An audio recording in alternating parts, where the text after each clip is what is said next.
Hi guys, and welcome back to World of Tanks, and today I'm going to be finally continuing up my British Heavies sort of reviews. I got up to the Black Prince. I've not done the Churchill 7, but then again I did the British Bulldog, which is very similar, so I did say that I'd do that at a later time. But anyway, we're finally at tier 8 of it, which is the Caernarvon. Now, on a basic level, it's kind of like a bigger, fatter, slower Centurion, and a complete change around and a complete switch in play styles from what you've been used to through this line up to this point. You've had very slow tanks, 20 kilometers an hour, very well armoured on the front, with these rapid firing guns. Now, you've still not got a heavy tank gun. You've still basically got a medium tank gun on it, and you won't get a heavy tank gun until you fully upgrade the Conqueror tier 9. So yeah, you are, like I say, you are still working with a medium tank gun, but it is completely different. It's a refreshing change because you've actually got a bit of speed now. I think it's about 34 kilometers an hour, so it's, it's not going to break any records, but it's a lot better than the Churchill 7 and the Black Prince. But yeah, complete switch around of styles now, because you don't have the armour to sort of just angle and sit and take hits. You are going to be fulfilling the support role, and you're basically a good ridgeline sniper. It's got a good strong turret, especially when using the gun depression, and it's a very good support tank because the sort of soft stat, the dispersion values, the aim, the accuracy on the 20 pounder are very good. You do get a much better rate of fire with this gun when you get it on the Conqueror before you get the 120mm. But the rate of fire on this still isn't too bad if I remember rightly. But anyway, I'll try and keep this as short as possible about the rest of this. Let's just get into the stats, and I'll try and talk about tactics sort of when I'm in the gameplay. Now, when you first get the Caernarvon, let's get it back to stock, it's going to look like this. So it's even got the Centurion turret, and it's got the 17 pounder, which at tier 8 is pretty horrible, especially when you get into tier 10 matches. So what I would recommend, and this is something that's a bit frustrating, there is you can't see how much these packages cost once you've actually bought them, which is quite annoying. But what I would recommend, if you're going up this line, take a look at how much this package costs. So the bottom one, save up that amount of free XP, and as soon as you get the Caernarvon, don't even bother with the 17 pounder. Get that package on. What that gets you is the Action 10 turret, which is that one, which is the top turret, and it also gets you the 20 pounder Type A barrel. Now that's the difference. Basically, the Type B has that collar around the middle that has disappeared from this one. That's the Type A. That's how you tell them apart. And what a difference that makes, I'm not entirely sure. You get 7.5. What do you get with the Type B? Slightly better rate of fire, much better aiming time as well, I think. Yeah, much better. The aiming time is superb on that 20 pounder, as is the accuracy, which is why this makes such a good support tank, because it can, quite reliably hit at range. But that is my advice. If you can't do that, you're going to have to play very cautiously, and you are anyway. You're not going to be able to get in there. You can't in this tank anyway, unless it's very favourable matchmaking. And there's only a couple of 3 tier 8s on each team, and you're going up against sort of tier 6s and that sort of thing. You can be quite aggressive then, but you've still got to be very careful about your lower glacis. But when you first start, you've got an engine that's only 650 horsepower, which is pretty horrible. I mean, your turret, well, your hull traverse isn't very good either at 22 degrees. Turret isn't too bad. You have to remember this is a heavy tank and a 370 meter view range. Now your stock turret, 152 on the front, but again, using your gun depression and at range as well, if you are fulfilling that support role, it's not too bad. The 17 pounder, like I say, is very frustrating, but it's got a good rate of fire, the accuracy is not too bad, and if you can get for the weak spots, or get around the sides, the flank, or the rear of them, then you can punish them quite quickly, because the damage soon adds up. But my advice, strong advice, is to just get that package on it straight away. It doesn't get you a bigger engine, and in fact your power to weight ratio is only 10.84, which is pretty poor, and it does feel horrible. Horrible and sluggish with that engine, just very, very slow. But, like I say, it's workable. Your turret then gets 198 on the front, 152 on the sides, and 95 on the rear, and you get a traverse of 36 degrees and a 400 metre view range. With the 20 pounder as well, your accuracy improves ever so slightly at 0.33 instead of 0.34 with the 17 pounder. Aiming time is about the same. Rate of fire does drop to 7.5, but your pen goes up to 226, 258 for your premium, and 230 damage on both of those, and then 42 and 280 for your HE rounds. So that is my advice. I strongly advise that. If you've been down the British medium line to tier 10, I think a lot of these that'll be free straight away. That engine will probably be free, but obviously you'd still have to get the tracks. But doing the medium line up until at least the Centurion 7.1 makes this grind a hell of a lot easier. But with this now in the Action 10 turret, which is the tier 10, I would say, you know, if you've gone to tier 10, it makes it very easy. But if you haven't, like I say, save up the free XP and get that one. Once you've got that one and you get this one unlocked, it then makes this one free, because that one gives you the old Centurion turret back with the 17 pounder, but it gives you a new engine and tracks.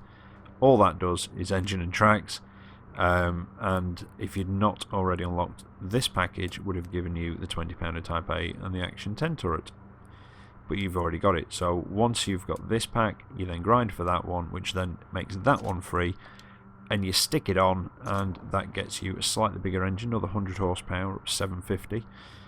No changes to the gun, but you do get increased hull traverse at 24 degrees a second, which is better, and your power to weight ratio goes up to 12.51, which again is not going to break any records, but it's still better than 10.5. Now, once you've got that, you've then got another grind for another engine, the Rolls-Royce Meteor M120. On the plus side, you know, looking on the bright side, if you'd not been down the medium line and you go down this line first, this will make the medium line a lot cheaper once you sort of get past maybe a Cromwell. In fact, no, some of this stuff. But yeah, anyway, I'll make that line a lot cheaper and a lot easier to grind out and a lot quicker as well. That's the way I did it. I should have done it the other way. This is the line that's better to go down second. But anyway, moving along. So that one, you've got another few thousand to grind out, and that just gets you your top engine. And then all that's left is your radio and your 20 pounder. But it's quite a grind for the 20 pounder, if I remember rightly. It's about 40,000, possibly, but I could be slightly wrong. Now, with that top engine, when I can remember again, you then get 810 horsepower, so another 60 is added. That's the only difference, but it does make a difference again to power to weight ratio, which then goes up to 13.51. So again, it just, you know, it's not going to break any speed records, but it makes it a lot more bearable when I can stop pressing the wrong button. It does make it more bearable and a little bit quicker to get around, because, like I say, when it's stock, or well, with the stock engine, it is very, very sluggish and quite horrible. But anyway, once you've ground out the 20 pounder Type B barrel, your rate of fire increases ever so slightly to 7.69. All the other stats for the gun stay the same, apart from the aiming time and the accuracy. The aiming time goes down to a fantastic 1.9 seconds, and the accuracy is a very good 0.32. So, like I said before, this makes and is a very, very good support tank and ridgeline sniper. It's not a brawler. There are certain situations. The other day my wife was in a match, and it was extremely favourable matchmaking, and she did do a bit of brawling with it fully upgraded against a couple of, I think there might have been tier 7s, mediums possibly, or a tier 7 medium anyway, and did take some damage doing it, but, you know, came out on top. But yeah, I would say it's definitely a support tank. It's not an upfront heavy tank. It's one for sort of staying back, moving up with the front line in that supporting role. I don't mean camp at the back. I mean basically like a second wave almost. So you let the other guys move in, they start spotting, taking the shots, you're behind them providing that covering fire and that supporting fire in, and you move up with them. You know, that's how I would say to play this tank. If anybody else has got any other tips, you know, they might have had, you know, then leave it in the comments. But yeah, definitely ridgeline sniper, support tank, not a frontline tank. Now, crew-wise, if you've kept the same crew throughout the line, they're probably going to be similar-ish to this, maybe another skill or so, possibly. I can't remember if my wife swapped the crew part way through, but yeah, repairs, sixth sense, situational awareness. It's got a good view range. It's a good support tank. Increase your situation, you know, increase your view range with that. Equipment-wise, vertical stabilizer and a gun rammer, definitely. Vents, well, I don't know. Possibly wet ammo rack. I did for a while until I got safe stowage on my crew, and then I swapped the wet ammo rack out for vents again. But I would possibly recommend dropping vents for a wet ammo rack until you get safe stowage. Now with your crew, like I say, they're probably going to want something similar to this at this point. But yeah, repairs, sixth sense, situational awareness, maybe clutch braking. Definitely safe stowage is one that you want on this, because the ammo racks are horrible on these. They really are, and it's pretty much the same with the Conqueror, so you're going to want safe stowage on there. And it also means that you don't have to have the wet ammo rack. You know, it helps, but if you've got safe stowage, you can drop that out for the vents. Now, it's a fairly cheap gun to run as well. I'm just going on the 20-pounder type B barrel now, and I shall put my wife's ammunition back on here as well. Hang on a second, because I've been messing about with the gun and everything else. Now, yeah, quite a cheap gun to run. With it being a 20-pounder, it's a fairly small caliber, so you're looking at 680 for your armour piercing, 4,400 for your APCR, which is quite expensive, but I think that's tied more to the tier than the caliber, and then 170 for your high explosive, which, no, I suppose now there are quite a few thinly armoured targets, so it may be worth taking the odd couple, but I'm not entirely sure. Consumables wise, she's been just standard consumables on it. It's tech tree tank, you know, obviously she's still grinding through. She don't go on her account as often, so her money's not particularly up there. She's just bought an OI, so it has dropped her money down a little bit. So yeah, pretty much standard consumables. Now, modules, let's get into these. Concealment, before we start, 0.10 stationary and 0.05 moving, so not a very stealthy tank. It is very large. Like I said before, hit points, you start at 1500 hit points and you end up with 1600 hit points in the end. But anyway, engine, not a particularly large engine. It takes up about half the rear of the tank, from roughly the bustle on the back of the turret to about halfway back. So yeah, not an overly large engine, like you might expect. It is a very large engine deck, and that's the other thing. Arty love these things. Very soft-sided, massive engine deck to hit. So yeah, I've been wiped out by Arty in my Caernarvon when I ground through it quite a few times. So do bear that in mind. Arty love to go at these because of its, like I say, soft sides, big engine deck. But you end up with a power to weight ratio of 13.50, which you've got a top speed of 34.3 kilometers an hour, reverse of 12, and a 20% chance of fire, unfortunately. But it's not, you know, like I say, it's not going to break any speed records, but it's not too savage for a heavy tank once it's got its top engine.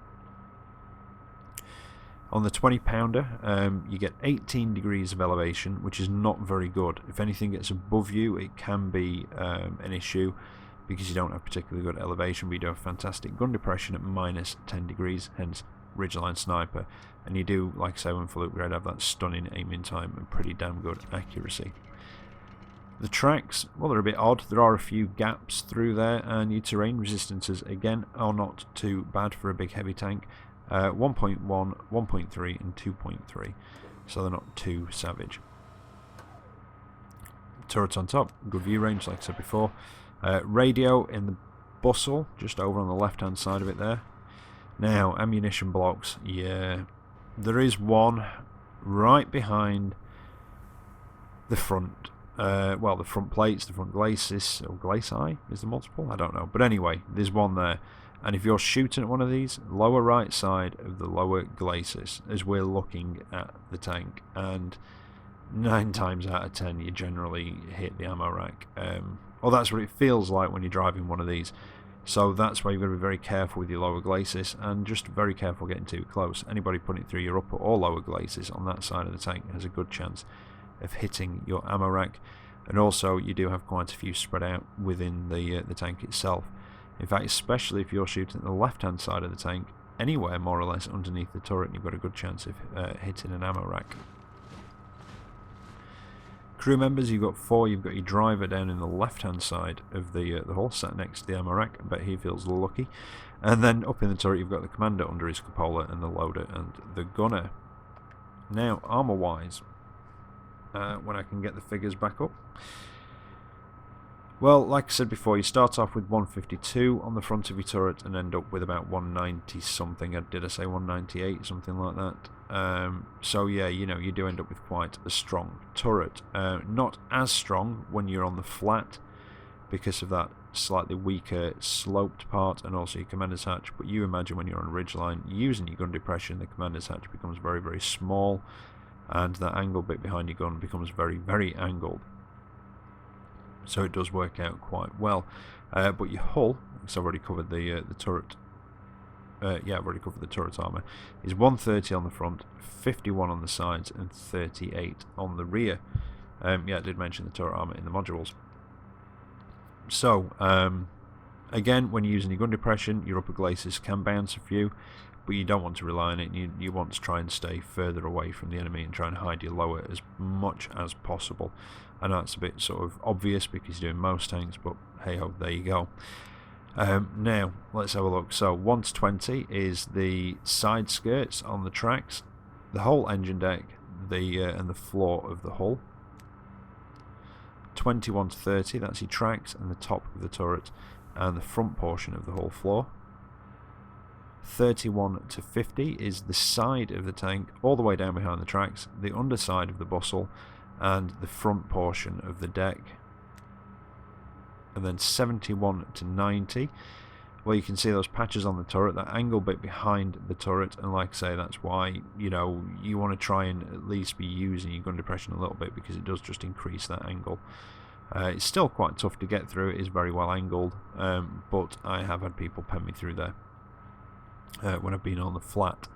And your lower glacis as well, I don't know if I mentioned that. Now 91 to 120, you can see there's that patch just above the gun, and I would say, I think it is it mantleless, this one that they call it.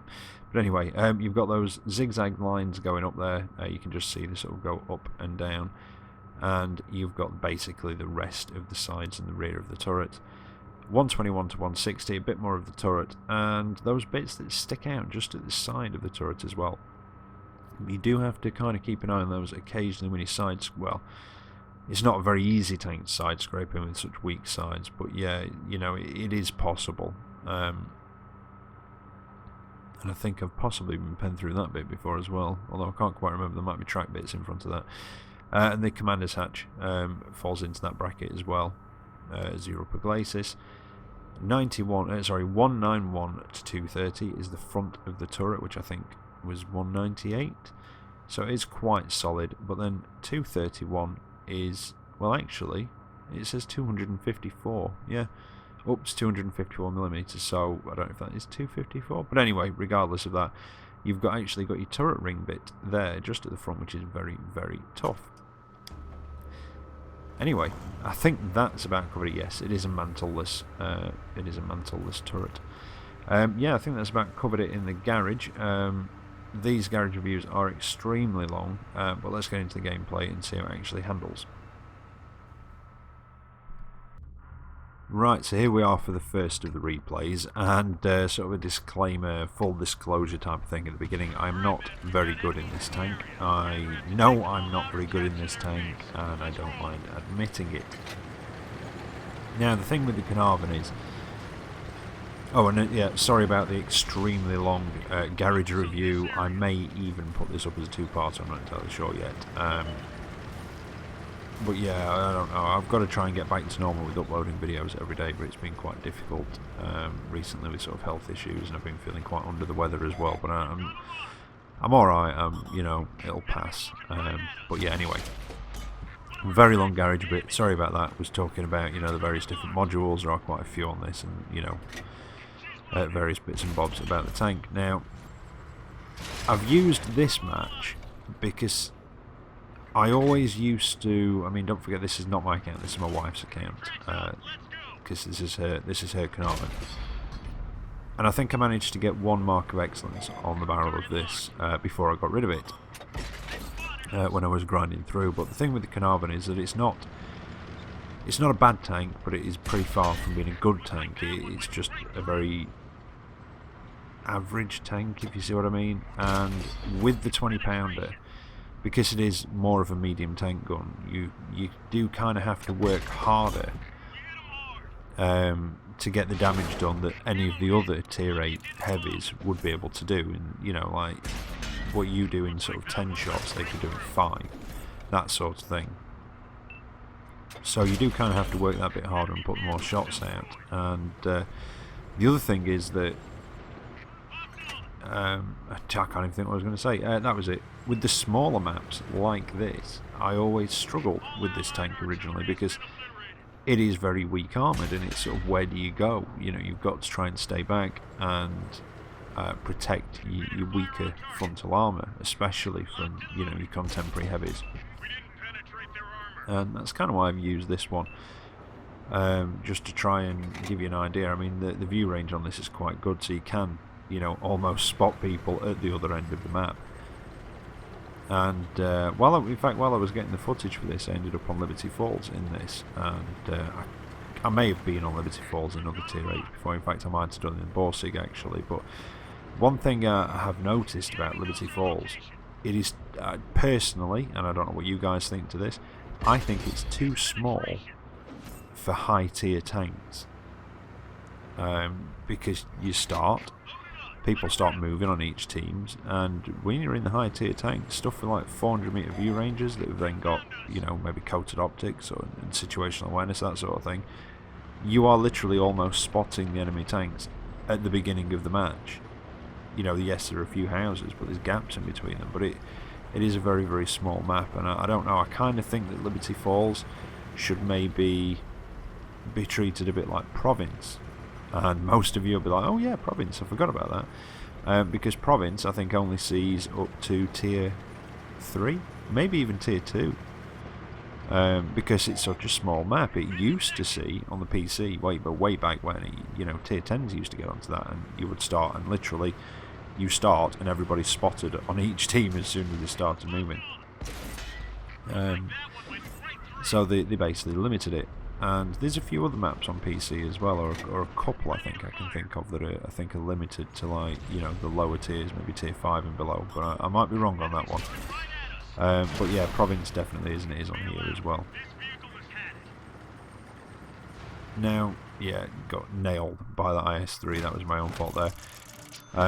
But I managed to get 8 penning shots. Now, 8 penning shots in a T-32 would have done a hell of a lot more than 1600 damage, and that's what I'm on about. You do seem to have to work a bit harder, or, well, work a lot harder almost in the Caernarvon to get that damage done, because it's not like you're in the Black Prince where you've got a high rate of fire, low damage gun, but you've got the armour to be able to get in close and keep that gun firing and getting that damage done. You do have to be a bit more careful in this. However, I have got a results thing at the end, sorry.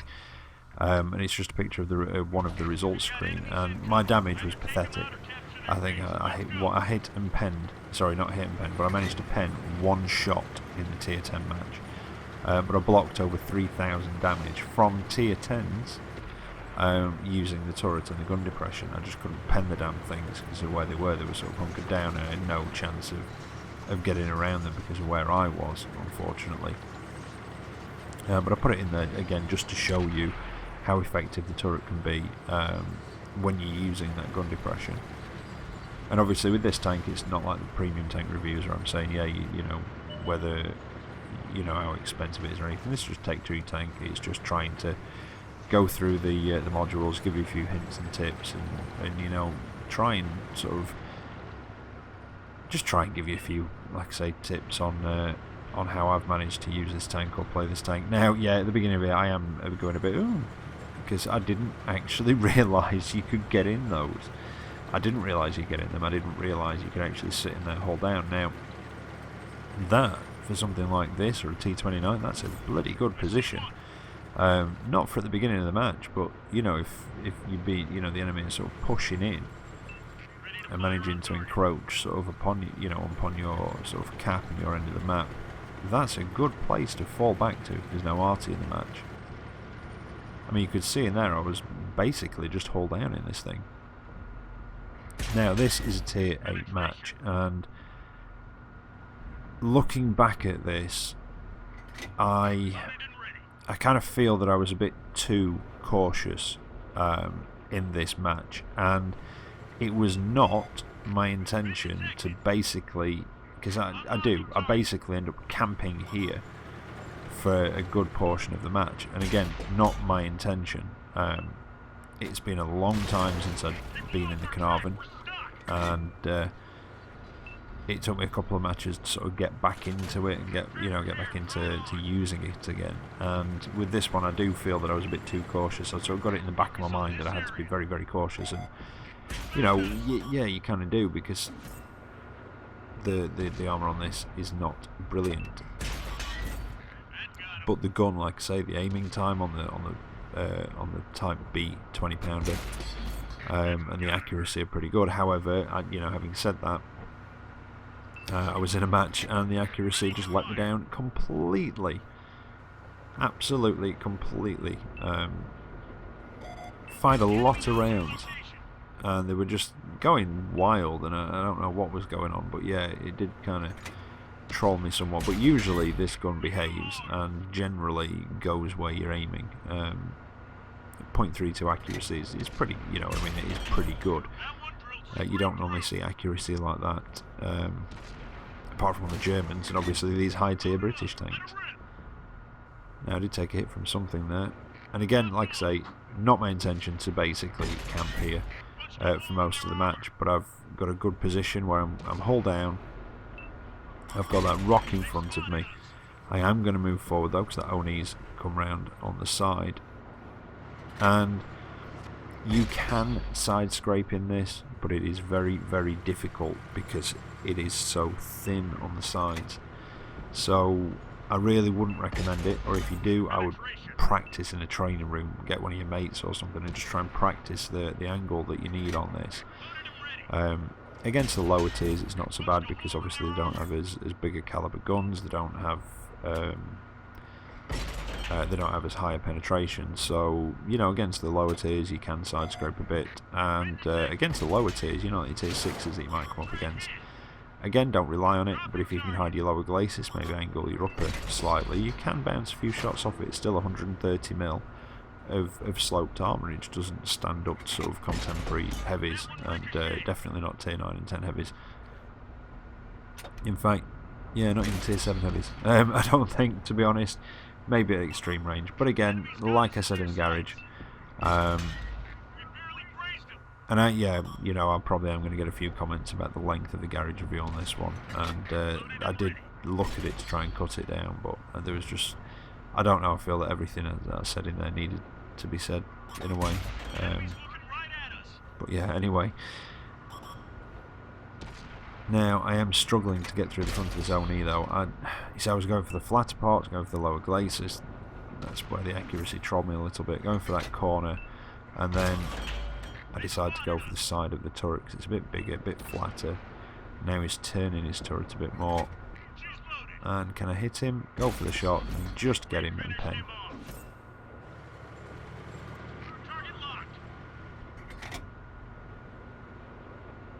But I don't know what it is about this tank. When I was grinding through it the first time, my average matches were about 8 to 10 pens, and that was about it. And again, I think my problem with this tank was when I had it, I just seemed to remember either playing it too aggressively or too defensively, or not aggressively enough, too cautiously. Yeah, that's the right word. And if my mouth stopped running for a few seconds, my brain might have actually caught up and thought of that. But yeah, that was my problem, either too aggressive or too cautious, and that was kind of how I played it. And again, I think I kind of did it that way this time round as well. But I've seen people in this tank do very, very well with a large amounts of damage, and quite a bit blocked as well on the turrets, that sort of thing. You just don't see an awfully lot of them. But hopefully I may have been able to give you a bit of advice. There is advice interspersed somewhere in all my ramblings throughout this video.